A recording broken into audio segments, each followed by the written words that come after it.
Hi, neighbor. Welcome to another unplugged episode of Anchors of Encouragement. My name is Tim Maudlin, husband, adoptive parent, disciple of Christ, and ambassador of encouragement. I wanted to share this unplugged episode with you today. I'm not sure when you're going to hear this, but it was important for me to record it today. Today is March 2nd. This is the anniversary when a tornado hit my hometown many years ago. As you can imagine, as this day has been approaching, my mind has been flooded with memories. A lot of those memories are still painful. One of the things that I've discovered in my adoption journey and in remembering the events from March 2nd is that it's not good to suppress memories. It's better to acknowledge them, to meet them head on, and to process them. What I want to do in this episode is to share with you a recording from a video that I made on this anniversary several years ago now.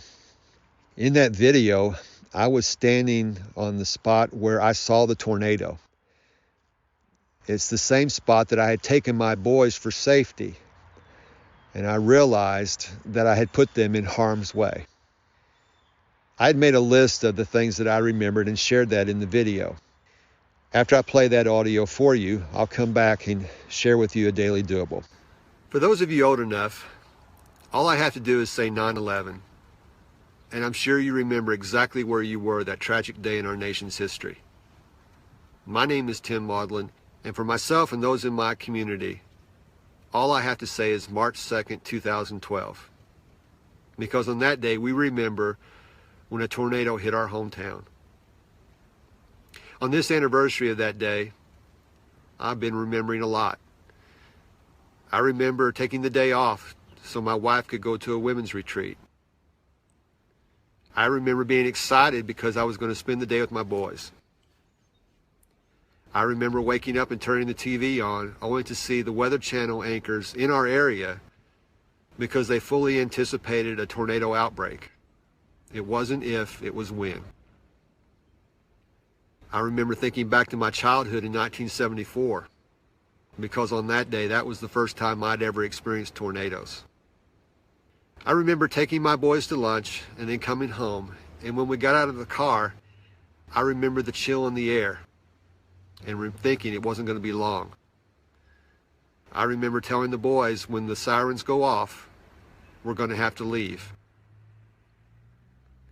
I remember when the warnings were issued, I told the boys it was time to go. We had to get to our safe place. I remember driving 1.5 miles from our house to where I am right now. And I remember looking over my shoulder to the blue sky you're seeing today, looking for that tornado. I remember not seeing it. I also remember looking more to the west around the corner of the building, and there it was. I remember that sinking feeling that I had because I just thought I had killed my boys.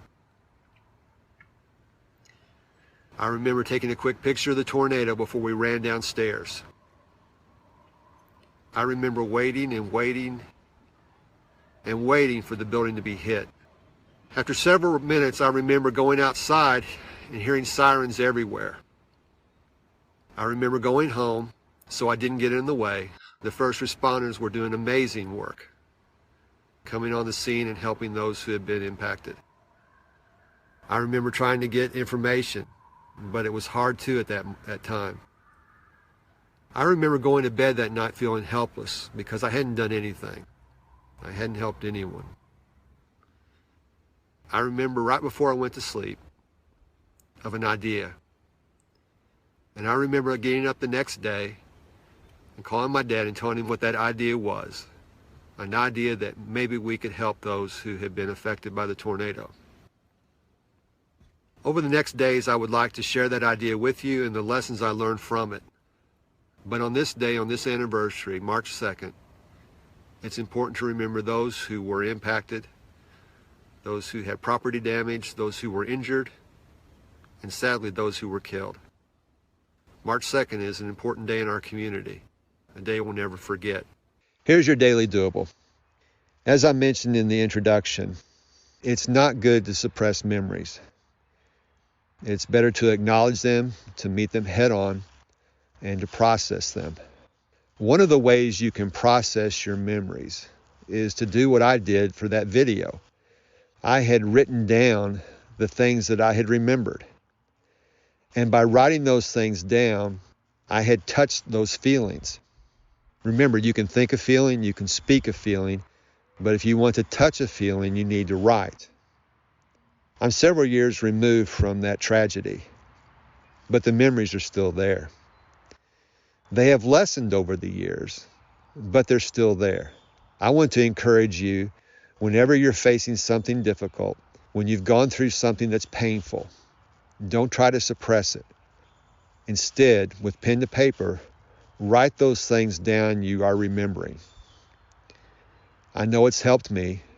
I know it's helped my son, and I'm confident it can help you too.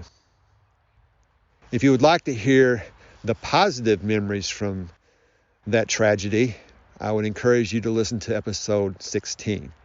If you haven't listened to that already, that's where I share the story of the $89,000 t-shirt. There were a lot of sad things that happened on March 2nd, but the days, weeks, and months following that tragedy, there were many positive things that I like to focus on as well. That's all for this episode. I want to thank you so much for joining me. Until next time, this is Tim, encouraging you to do what you can now.